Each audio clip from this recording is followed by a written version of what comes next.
ADHD Rewired, episode 442.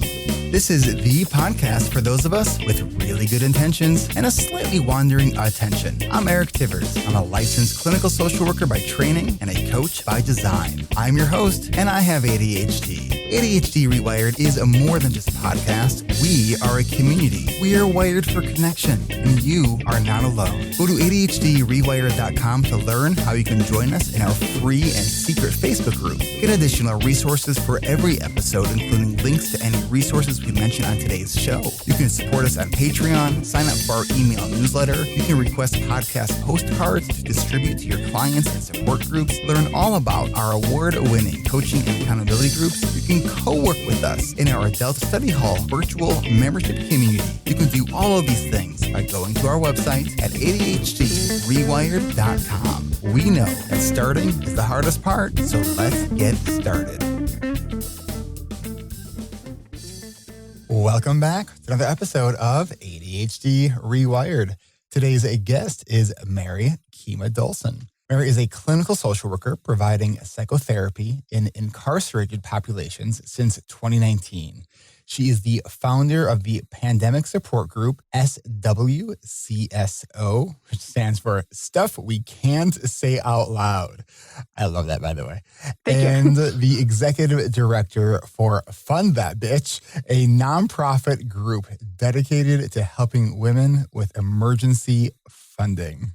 That might have been the coolest intro bio that I've ever, that's great. I love it. I've been busy. I've been really busy. All right. So let's just jump right in here. You do a lot of work in the prisons, and you've been doing a lot of sort of work and exploration around trauma and also attachment. So I wanted to have a conversation with you today about trauma and ADHD. And I know that there are some thoughts and ideas that you have about this, including you think that just the term trauma is overused. Mm-hmm. Yeah, I thought about that a lot, actually, because when we first spoke, you asked me, you said, do you think people overuse the word trauma? And I said, yep, I do. And then I thought about it for a month. And I realized it's overused and it's underused and misunderstood, I think. It's overused. You know, if you head into work and someone says, I had a traumatic morning, or if you listen to a group of people and they're like, oh my gosh, you're so traumatizing me right now. Those have become really commonplace. And I think even believing that you've been experiencing trauma in your daily life is become kind of a concept that, via TikTok and different ways, people are like, oh my gosh, yes, that's trauma. So I think it's interesting and important to really cover what trauma is and the multifaceted layers of trauma. So what is trauma? It's a physical response to a bad thing. And it's not just like I had a bad thing, tomorrow I have a physical response, right? That is like acute stress disorder.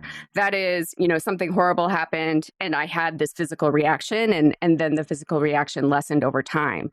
Trauma is when it is consistent and you are starting to avoid things in your life. You're starting to avoid people in your life because it brings up this trauma.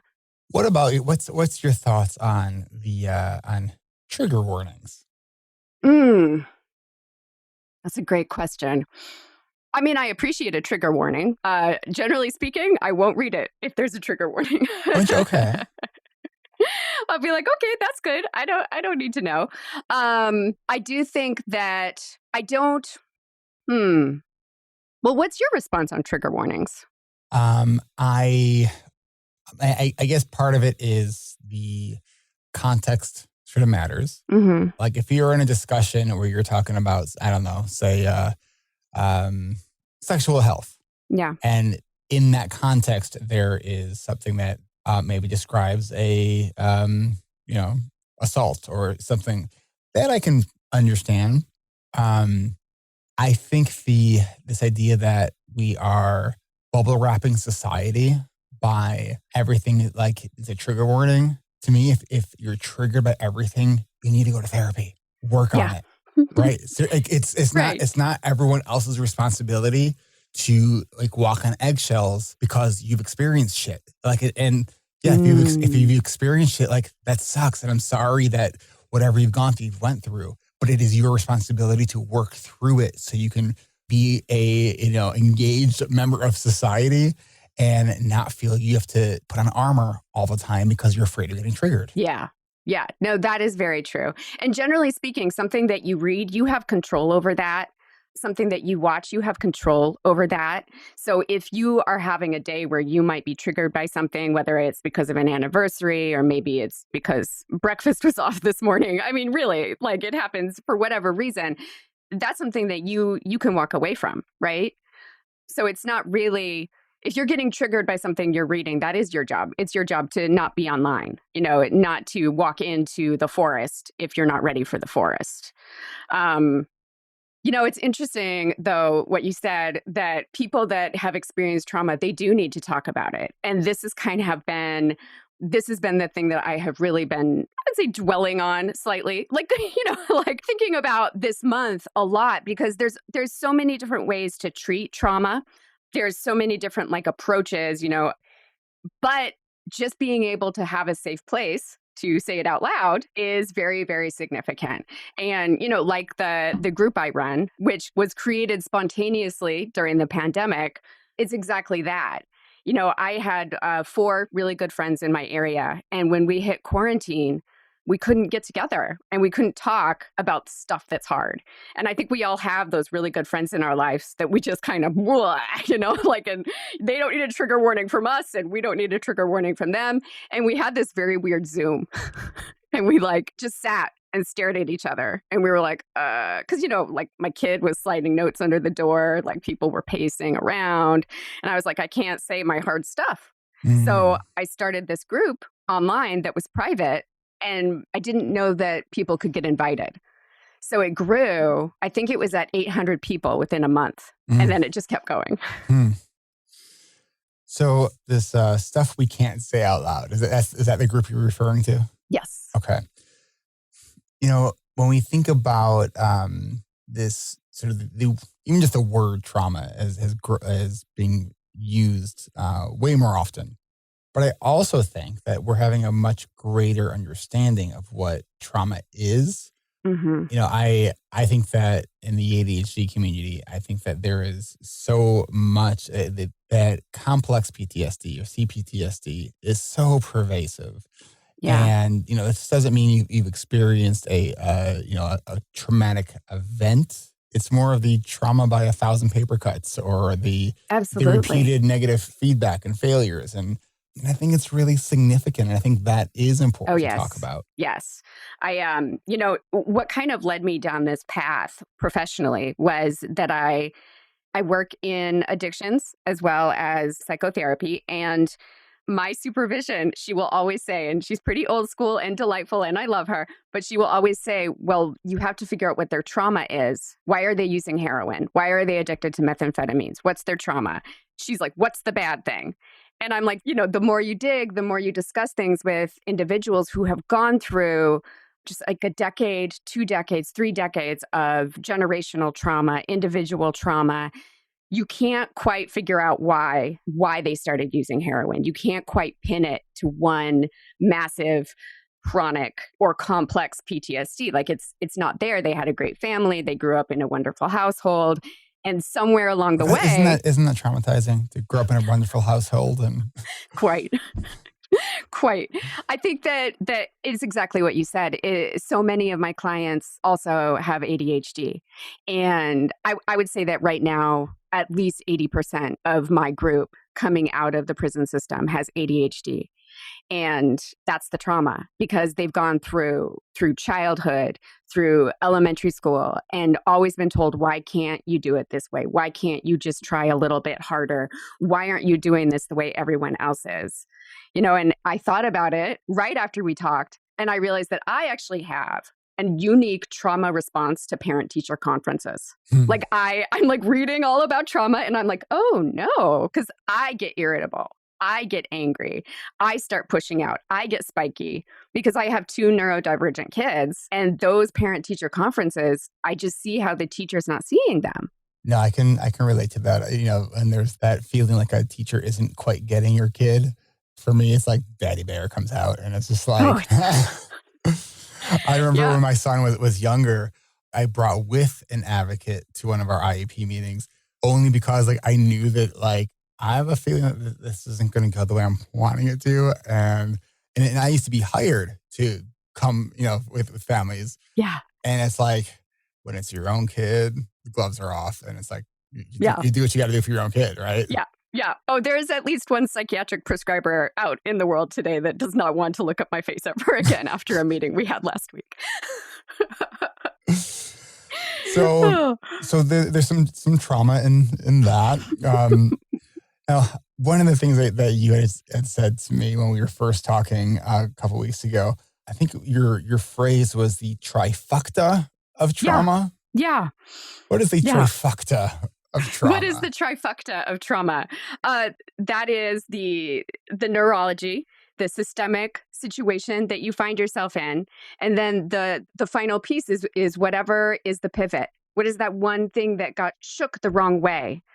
So almost sliding door event. Like you're 12, you have the neurology, you have an event in your life, and maybe parents get divorced, or something goes in a way that you no longer have that foundation. And then suddenly you're in the trifecta. For a lot of people right now, we're diagnosing ADHD at this extraordinary rate because the pandemic has been that situation. They lost that one validating piece. My brain just had 6 thoughts at the same time. And then one of them was that I just said I was going to take a quick break. So we're going to do that. And when we come back, I want to sort of explore more about this idea of trauma, because I think this is a conversation that I've been wanting to have a lot more on this podcast, because I think that we just need to be having this conversation more. So Agreed. We will be right back. Support for ADHD Rewired comes from ADHD Rewired's award-winning coaching and accountability groups. You can learn more at coachingrewired.com. Registration for our fall season of coaching and accountability groups is still open. If you want to learn how to become time-wise, have your calendar reflect what really matters to you, get started on a project you've had every good intention on launching, but don't know where to start, all while learning beside other adults with ADHD who just get it, then this is the coaching community you've been looking for.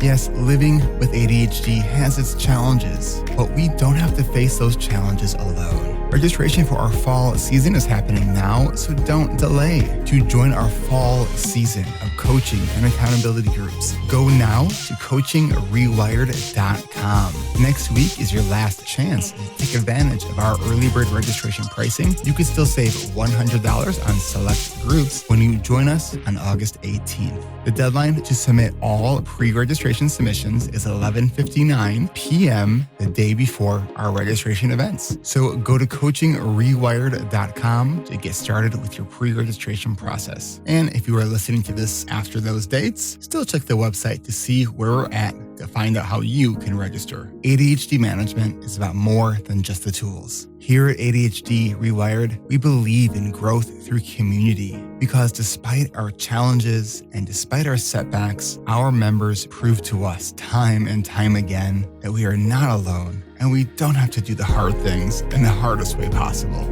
Take that first step by going to coachingrewired.com to add your name to our fall interest list. Come grow with us. Take that first step by going to coachingrewired.com. That's coachingrewired.com.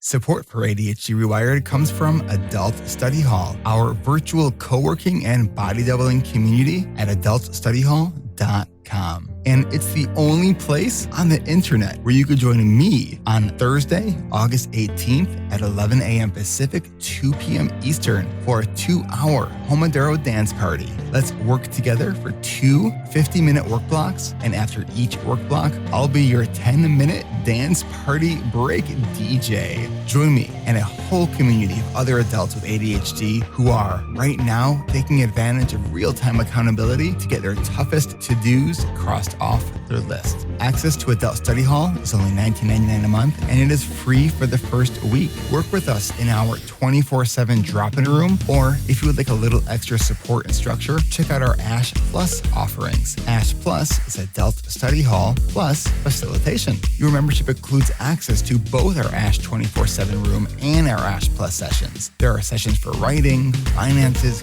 creative work, your most dreaded tasks, anything job search and career related, and there are weekly accountability check-ins. Whether our 24/7 drop-in room is more your thing, where you can work at your own pace but don't have to work alone, or connecting with others and getting a little extra guidance is more for you, there is an Adult Study Hall session for you. Whether you're doing work or doing dishes, come work with us. This is the virtual co-working and body doubling community where people with ADHD are getting things done while having a little bit of fun. If you haven't given it a chance, try it out this week. Adult Study Hall is free for the first week, and it's only $19.99 a month after that. Come work with us. That's adultstudyhall.com. One more time, adultstudyhall.com.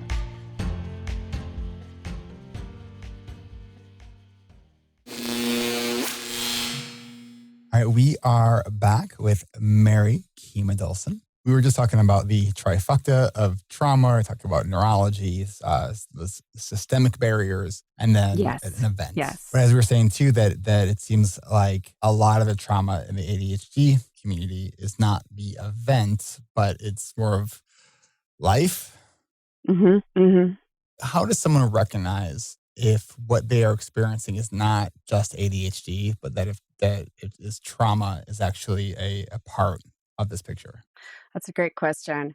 You know, something that I see a lot in my work is people diagnosed with PTSD, which is almost always complex PTSD. And can you define the differences between those two? Sure, absolutely. So PTSD, civilian PTSD, is one or a handful of events in your life at a certain time that have created a physical response. So the physical response that I see most often is an individual has an event, they can't sleep at night. They wake up feeling like they've run a marathon, and essentially their brain is in a thought trap all night long trying to solve this problem, right? They avoid certain things during the day. They're irritable. They're lashing out, and they never feel safe. They just don't feel safe in their present. But that's usually one event or a handful of events. And then we have complex PTSD. And I think the best way I can describe complex PTSD is kind of that fire wire situation in the brain. You have 0 to 2, which is one of our most important developmental stages. Our brain is growing and changing at a rapid rate. So if a child at this time from in utero to 2 is experiencing neglect, is experiencing, the mom is experiencing some sort of violence, something is happening in the home, there's more cortisol racing through the body, that child ends up with attachment issues. Now, this is all repairable, right? So I have seen kids who have had like 0 to 2 be very traumatic. They reunite with family members after that. They have a perfectly wonderful childhood, and maybe they have some stuff from that. Maybe they grow and learn, but they deal with what happened to them between 0 and 2, but they do not have complex trauma. What essentially happens with complex trauma, and let me know if I'm talking too fast, this is a big one, is that the same thing happens when they have that next speedy developmental course in their brain. And that tends to be around adolescence. They're going not as fast as 0 to 2, but they're going extraordinarily fast. So if you have a child in their adolescence and they continue to be experiencing that neglect, they continue to be experiencing sexual violence, emotional violence, then you start seeing an adult that has essentially a neurology that looks on the surface level to be a lot like ADHD. And that is complex trauma to me. Mm-hmm. So what do we do about it? Well, that's the magic question, isn't it? What I tend to tell people that I work with is that a lot of the behavioral tools that we have for ADHD, the timers, the awareness around what's happening, that works the same way, right? The medication tends to be different, but the management of the racing thoughts tends to be about the same. What I'm starting to notice and what I question in my work and talk about at work a lot is what happens when it's both, right? So what happens when we have a child who their neurology is ADHD and they're experiencing trauma? Then they hit adolescence, they still have ADHD, they are experiencing that trauma. And this is where I find a lot of my clients are. is in that. That's the grand trifecta. So what would you say are some of the maybe less obvious sort of markers behaviorally and emotionally of trauma? Because I think that there are definitely people who have experienced a lot of really tough stuff, but may not be like identifying with trauma. And I think one of the things that I've always found an important thing to share is that like trauma is not about what it was that happened. It's about how you have internalized and like what the story was that from your perspective. So it's so to say to someone that, well, that's not that big of a deal. Like, well, you weren't in their shoes. Absolutely. Yeah. One thing that is usually a red flag for me is that they don't connect with it. And something that my daughter's in her teens, and sometimes her friends are over and they're like, oh my God, I'm so traumatized. And of course my daughter's like, yay, it's so fun to live with a therapist. Because I'll come in and be like, so here's the fun thing about trauma. I'm like, when you're experiencing or have experienced trauma, you don't talk about it. You don't bring it up. You have a fortress around you. You're fine. You're good. Life is great. You're busy. You're so busy. You're loving your job. I think there's this, you protect yourself. You don't want to discuss it because every time you have not been validated or believed. I'm wondering, when you're saying that, I was immediately wondering if we know of what the correlation is between trauma and workaholism with ADHD. I would love to see those studies. They're got to be out there. Part of my question would stem from my own personal story of like learning some of the things that I didn't realize were sort of trauma features when I was doing some pretty intensive therapy a couple of years ago. And one of the things that it was kind of freeing to learn is that for me personally, when I'm triggered by something, my brain becomes quiet, like deafeningly quiet, where it's like no words are coming to me. It's just crickets. Yeah. It's just one of the things that I've learned that when I'm in that state, it is often something is sort of trauma triggering. Yeah. Yeah. Would you say you're like, it's freeze? Like you just go into freeze? I don't know if it's freeze. It's almost the equivalent of someone put duct tape on my like brain, but like my mouth, like It's like all activity seems to stop. Yeah. And it's like, I'm aware that that's happening, but then I almost get like stuck in that, like where I don't know how to get out of it in a sense. Yeah. The one thing that I have learned that has been helpful is just keep talking, even if it's like nonsense word salad. Just keep talking, and it helps. Keep it coming. That makes sense. Yeah. But that was a really interesting sort of thing to learn. I just thought it was like, oh, it's just like my brain just stressed. It's like, well, maybe. Yeah. No, I've seen that. I have seen that because sometimes, and I think that might be specific to ADHD, is that the shutdown effect. And also, of course, I mean, if you have ADHD, all your trauma is connected then to ADHD and how you process information and all the different areas in your brain. It's so interesting because I see everything in a very strengths-based perspective. I always have. And I was looking online to see if I could find any sort of study on the amazing spatial memory that I've seen with my ADHD clients, the amazing auditory, like the ears, the things they're sensitive to, and everything was dysfunction. Everything was a problem. Everything was a disorder. And I'm like, well, hold on. These are amazing things that individuals with ADHD can do. And sure, they don't have great working memory all the time. But what does working memory how does that benefit any of us? Well, but one way I can hold the thought in my mind to answer the question that you just asked me. Yeah, that's true. That's true. No, I mean, that's it's sort of our working memory is like our brain sort of like muscle in a sense. It's like our ability to flex and be able to use and utilize little bits of information, but then for functional use. Yes. So what are some of the things that you think from a systemic perspective that is needed in I don't want to say like the world, because that's a huge question, but like in the ADHD community as well as with people who have experienced and are experiencing trauma? You're asking some like world-changing I questions. know. I dig it. No, I like it. Do you ever watch Sesame Street? Yes. Okay, it's a great show. Great show. Do you remember as a child when Big Bird told everyone on Sesame Street about Snuffleupagus and they never believed him? Okay, so I recently had this conversation with somebody, and I Okay. didn't realize that he was actually like in Big Bird's imagination until they decided that he wasn't going to be. Like, I don't remember that part at all. Really? Yeah. So for me as a child, this was profound.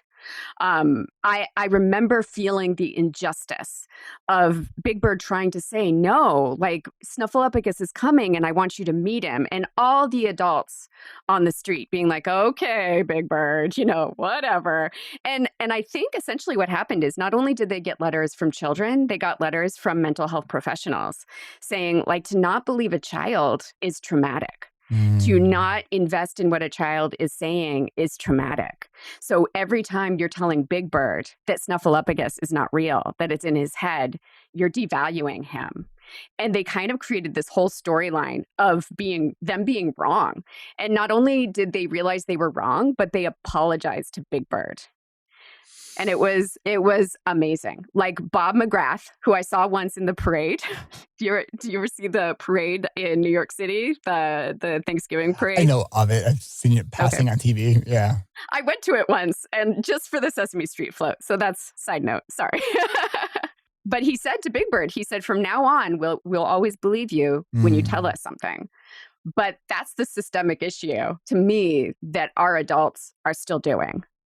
It's interesting. Okay, so I'm might be connecting some ideas here right now. Okay. So with my own sort of like trauma trigger type of stuff, I think part of it can be sort of triggered by when I'm feeling like what I'm trying to communicate or express is not being understood. Mm-hmm. And I remember how awful it felt when I, as a kid, like when I was told that like my parents didn't believe me, right? Because like when I was a kid, there were certainly things that I would lie about, and it wasn't like I lied about that thing. It was I was a liar. Yes. Right. Which yes. was just like awful. Yeah. Right.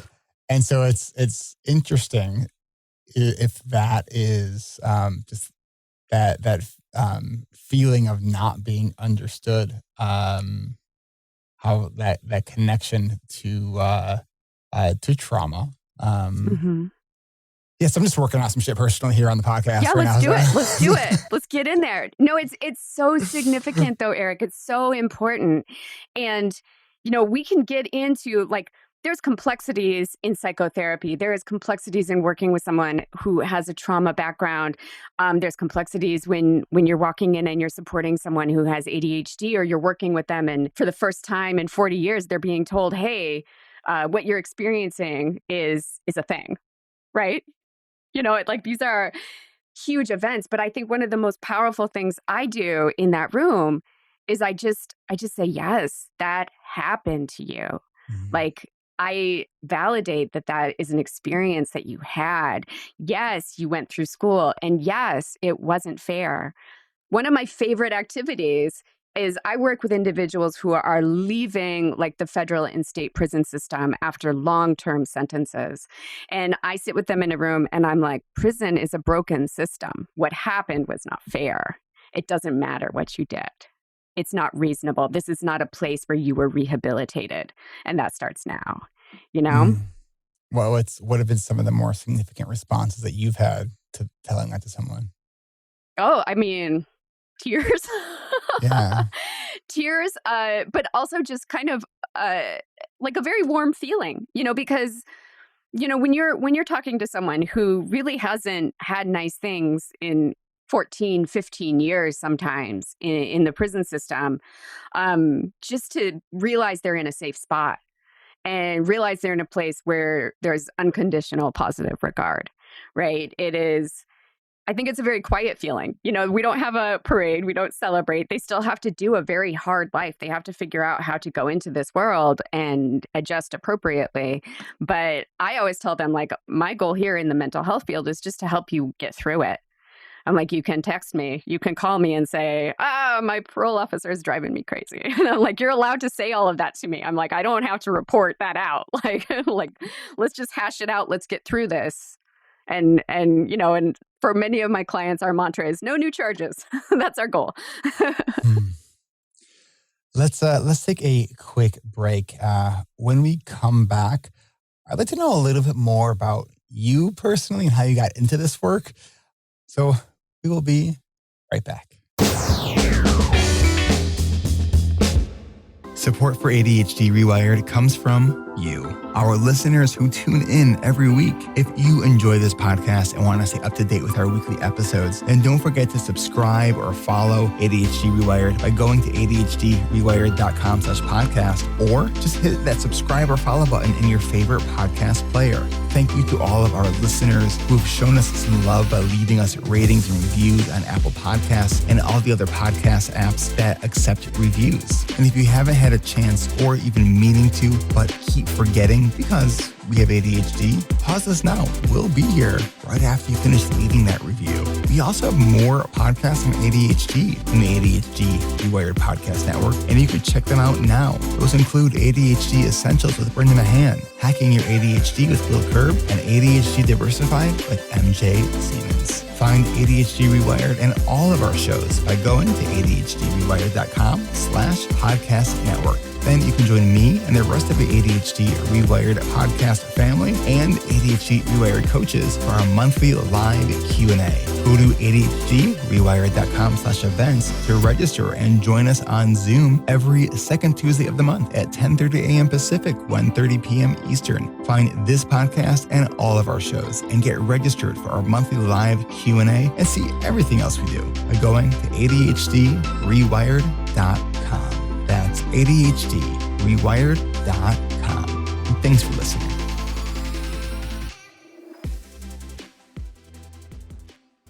Support for ADHD Rewired comes from listeners like you who support us on Patreon. What is Patreon? It is a way for people like you to support independent content creators like me. To become a patron, go to adhdrewired.com/Patreon. Starting at just $5 a month, you can get ad-free episodes. At $25 a month, you could join me once a month every fourth Tuesday of the month at 3 p.m. Central. When you do join at the $25 a month level, you'll also get those ad-free episodes and audio recordings for those monthly coaching calls. You do need to set up your RSS feed through Patreon. And I want to welcome and thank Justin F., Breland Y., and Kristen E. for becoming patrons this last week. Thank you so much for your support. And if you choose to pay yearly versus monthly, you could save about 8%, which comes to about 1 month free. If it's in the budget right now for you and you have been getting value from ADHD Rewired, please consider becoming a patron. Go over to adhdrewired.com/Patreon. Again, that's adhdrewired.com/Patreon. And don't forget to set up your private RSS feed. You do it through the Patreon website. You'll get a private link. You will then paste it in your favorite podcast player. It works with almost every podcast app, I think, except for Spotify. So if you've been a $5 a month patron and haven't set up your RSS feed yet, or you would love to be able to listen to these episodes without listening to these ads, go to adhdrewired.com/Patreon. That's adhdrewired.com/Patreon. And thanks.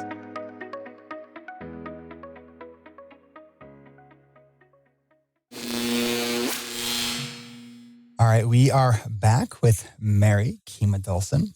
So tell us how you got into specializing in this work, because you're working with some really challenging populations in the realm of ADHD. Yes. How did I get into this work? I mean, I started as a teacher. So I was in education for 13 years. And I always adored the most challenging child in the classroom. And the truth is, I was always the most challenging child in the classroom. Oh yeah. Like when I see teachers on the street now, I don't really want to talk to them and they don't really want to talk to me. I'm a little proud of that fact. I don't know why. But I started finding myself in a lot of parent meetings. Like parents would call me and say, hey, you just seem to really understand my child. And can we talk about this a little bit? And I felt like I was a little out of my wheelhouse. I love talking to parents and I love being able to tell parents, hey, this is something your kid's going to get through. And these are the things I see them do that are so amazing. But I was like, I probably need to go and level up. And so I went to grad school. And my first internship was in outpatient services for mandated populations.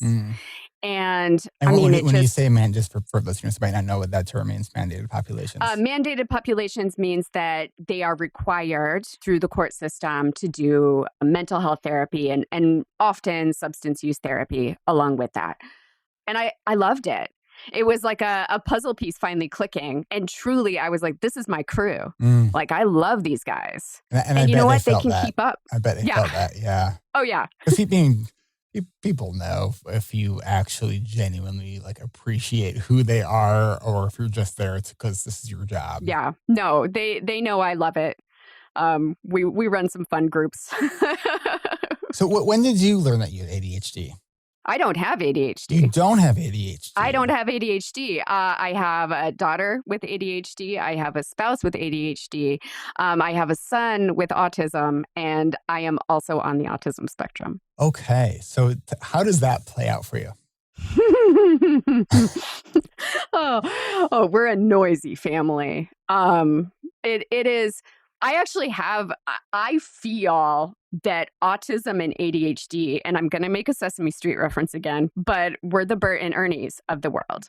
We just really, we're so different, but we're so in love with each other's vibe. Does that make sense? Absolutely. So like my daughter is such a Bert, just a planner, very careful with all of her little details. My son is such an Ernie, just bathtub toys everywhere. The room is chaos.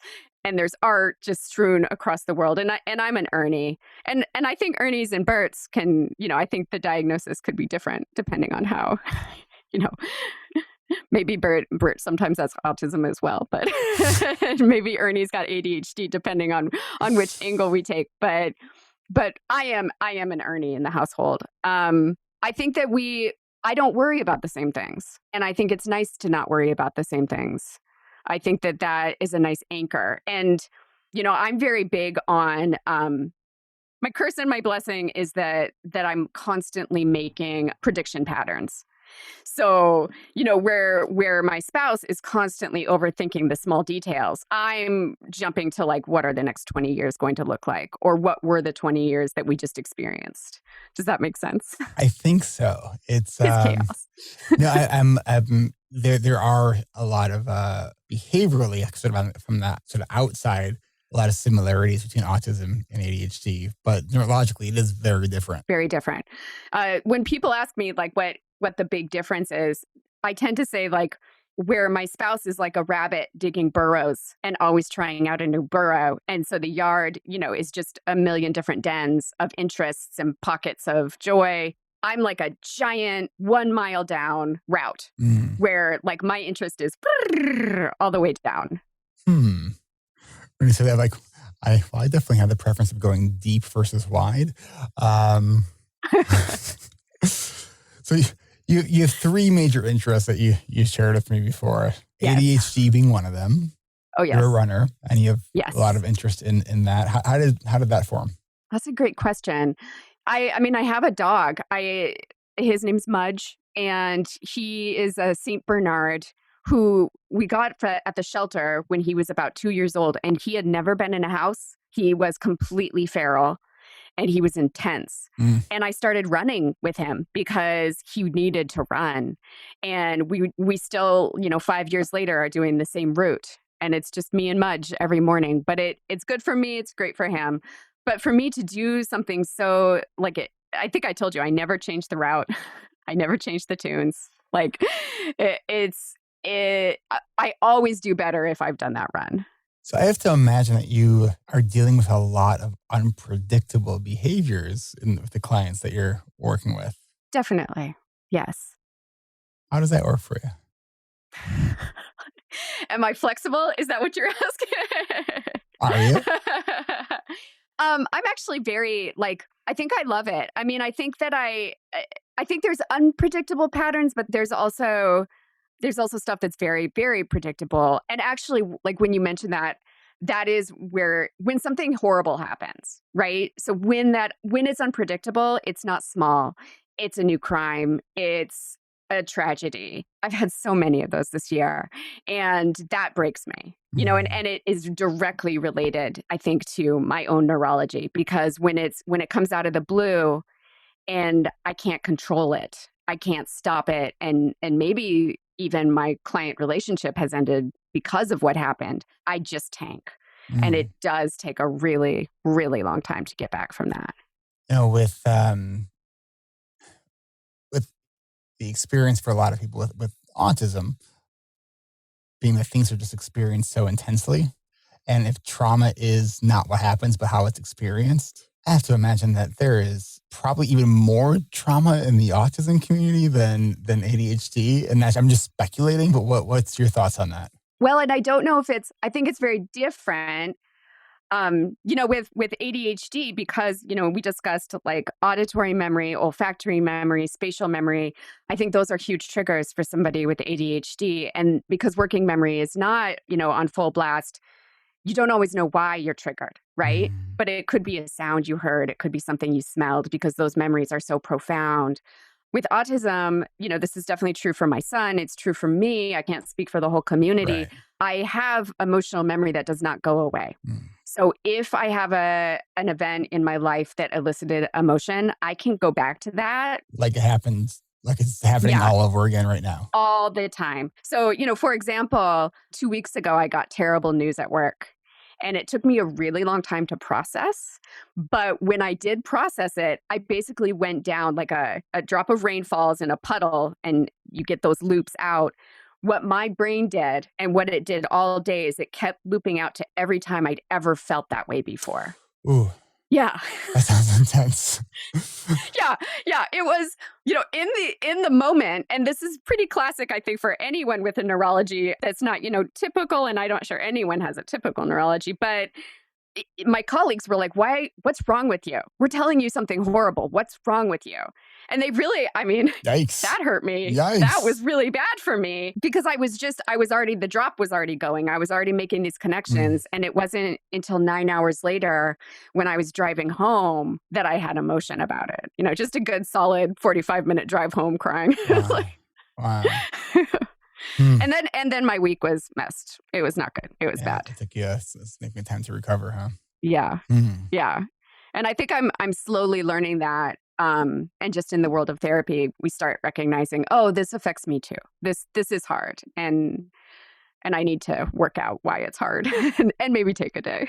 And I imagine that how important a really robust sort of self-care routine or habit, or especially with the work that you're doing, which is which is amazing, by the way. Like it's there are lots of people who I'm sure you see it, who work in these populations, who it's like they're kind of hardened and like are they're just doing it because that's the job they fell into 20 years ago, and they're just doing it to get the pension, and it's sad. Yeah. It's really sad, and to hear someone like yourself who, like, I can tell genuinely loves it, despite it sometimes being really, really, really hard. Yeah, I do love it. It is true. I got offered a job recently, working with teens, and I declined it.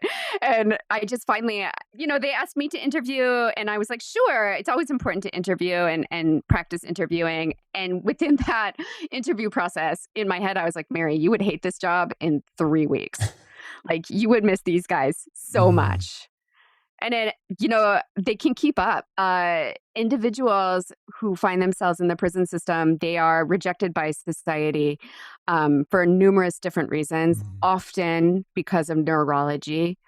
And they're just the smartest, most interesting, unique individuals ever.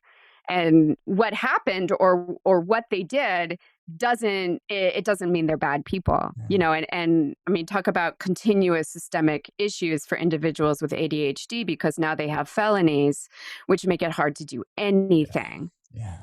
It's truly a broken system, but I like to at least add a little bit of like joy and humor to their daily life. So you love learning about ADHD. You love running. Henry the Tortoise. Oh, me and Tell Henry us have about had an Henry the interesting week. Tortoise. Henry the Tortoise, it was like, I think 7 or 8 months ago, I was like, I need a tortoise. Like Was it like a random thought that you needed a tortoise, but felt like the strong conviction? Or was there like something that like was building about like... It was building. Okay. It was building. I was definitely reading about tortoises. I was reading about specific tortoises. I would go to the pet store to pick up my daughter's guinea pig stuff, and I would stare at the tortoise. And I would text my spouse and say, just so you know, this is very specific, but I need a tortoise for my birthday. And then, then I would be at the farm store and I would be like, just so you know, this is very specific, but that's where I want him to live. And it was, like a big, amazing tortoise habitat. And he read the room, and he actually, it was a beautiful moment, because I was driving home from a pretty long and hard day at my job, and he texted me a picture of who was Henry the Tortoise. And it was about a month before my birthday. And he said, Henry couldn't wait. Aww. And I love that. I mean, I felt such profound joy. And I think that Henry, to me, is actually, he's going to live 55 years, which means that I need to live 55 years. And that I need to stay on track, and I need to keep running, and I need to keep doing my life. I'm in an interesting stage of life. I'm in my 40s. My children are growing up. They don't require me like young children do. They do need me around. I'm not giving up on the idea of parenting, but I'm in that stage where you start letting them go, and you start letting them embrace the world, and you start seeing what they're going to do and trust that I did a good job, and that I taught them how to be, thoughtful, engaging human beings. And I think for most women and men on the planet, when we hit that stage, we're like, what do I do with my life? And I think that Henry is what I do. Mm. Oh, you are having an impact, and it's just thank you for doing the work that you do. It's a real asset and a gift to the community. Well, thank you. Thank you. So your website, punkasfun.org, what can people find out there? What happens at punkasfun.org is I create zines that provide ADHD skills and ADHD practice in a nutshell. I started drawing these about a year and a half ago because, and this is true for, I think, the entire ADHD community, that you hand someone a book and they say, and this is true for autism as well, and you're like, yeah, I'm not into that book. Like I will put my coffee on that book. I will not read that book. And I really needed some of my clients to learn those skills. I really needed my clients to start understanding their condition a little better. Most of them were never diagnosed as kids. So I make these kind of flashy, flashy, risque even. There's a little bit of swearing. There's a lot of anecdotal stuff by me. So I'm on your website right now. And so it's from just like artistically, I find it really fascinating, because on one hand, it like there's part of it that looks like it could have been like created in the 1990s, but like that was intentional. Right, but you can almost tell that like there's this like very like I'm duct tape as art kind of like, and so you've one of the so you have one article, rejection sensitive dysphoria is not an STD, which I think I love that. You have another one that says, sorry, I'm fucking late. So it seems like it's really just, it's designed to give somebody a bite. Yeah. It's designed to, I print them for people in the office. I want something that people can walk away with, tuck it in their back pocket if they're taking the bus, and something that's just very like visceral, very like I can look at this today and I can remember that this horrible feeling I'm having has a reason. I love in your explanation, you say, I'm just looking through this one thing. It says, you have a gorgeous hyperfocus, which makes it difficult to leave an activity even when it's time to go. I love when certain words you don't normally hear in that kind of context. They're just something that just makes me so joyful about that. Like the word delicious, when it's used to describe something that's not food. I kind of love that. I do think hyperfocus is gorgeous. It's more about knowing to stop than ever stopping the hyperfocus. I don't remember if I shared this on a podcast or if it was one of my coaching groups, but I came up with the word instead of hyperfocus, it was hyperfocus, which is that's good. which is that moment where you're in hyperfocus and you're like, fuck, I can't get out of it. You're just fucking yourself and you're just but I'm stuck and I'm gonna just keep going. I'm gonna keep pulling that thread. Yeah. So Mary, is that website, is that the best place that people can get a hold of you? That is the best place for people to get a hold of me. And I do run a Facebook group called Punk as Fun, the ADHD Revolution. And that is another place. I mean, we get pretty salty over there. Talk about all of the things that people don't often say out loud about ADHD and life in general. But people can find me there as well. I feel that we are, as a community, a group of people who often say the things that we're not supposed to say out loud. Mm-hmm. Which is delightful and important and good. I love it. Mary Dolson, thank you so much for spending the time with us, sharing what you have here and for the work that you're doing. Yeah, thank you very much for having me. It was a delight. Thanks so much. This is Eric Tivers. Thank you for listening and congratulations for making it to the end. ADHD Rewired is more than just a podcast. We are a community focused on learning, growing, and connection. The website is ADHDrewired.com. You can find time-stamped summaries and additional resources for each episode. Apply to join our free and secret Facebook community. Learn more about our award-winning intensive online video-based coaching and accountability groups. Join the Adult Study Hall virtual co-working membership community. Find all the other podcasts on the ADHD Rewired Podcast Network. Sign up for my email newsletter to get exclusive content that you won't hear anywhere else. And use the search tool to find episodes on specific topics. You can do all of this at ADHDrewired.com. While you're there, click on the Patreon button. If you are a regular listener, consider making a monthly contribution by becoming a patron. If you are able to financially support my work, it would mean a lot. This show is free to you, the listener, but it's not free to produce. Plus, patrons get cool perks like ad-free episodes and access to recordings of coaching calls, and $25 a month patrons can join me once a month for a group coaching call. You can follow me on Twitter at Eric Tivers. You can like our Facebook page at facebook.com/ADHD Rewired. If you're a coach, therapist, or related professional, connect with me on LinkedIn at linkedin.com/Eric Tivers. Subscribe to ADHD Rewired on YouTube to see selective interviews and other videos I've made. Podcasts change lives. You can make a difference in someone's life by spreading the word about this podcast. Mention it in your online communities on Facebook, Twitter, Reddit, or wherever you hang out online. And be sure to share it with your friends, family, your therapists, your coaches, doctors, siblings, parents.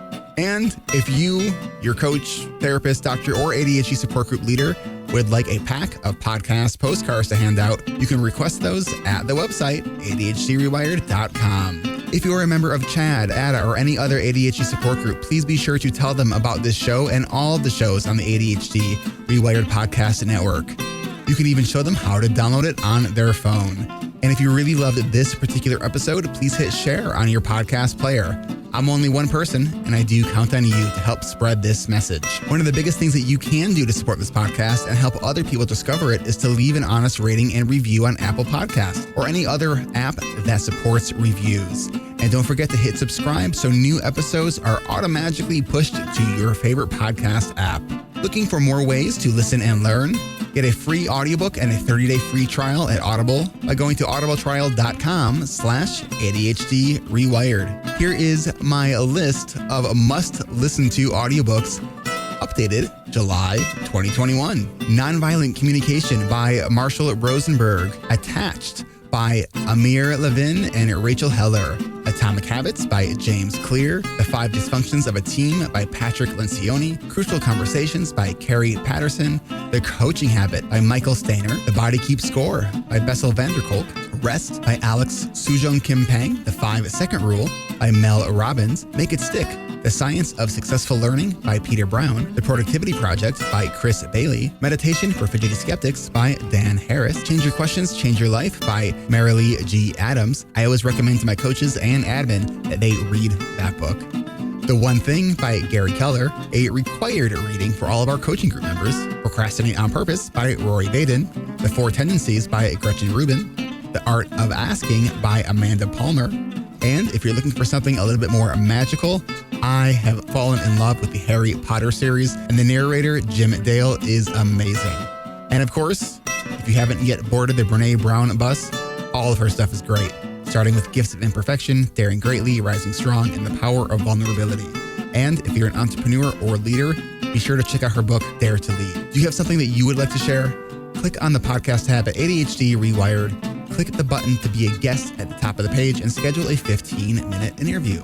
This is Eric Tivers, reminding you to keep learning, growing, and connecting. Self-care is not selfish. No matter what you get done or don't get done, you are still enough. And no matter how hard it feels, we can do hard things. And we don't need to do them in the hardest way possible. Thanks for listening. I'll catch you next week.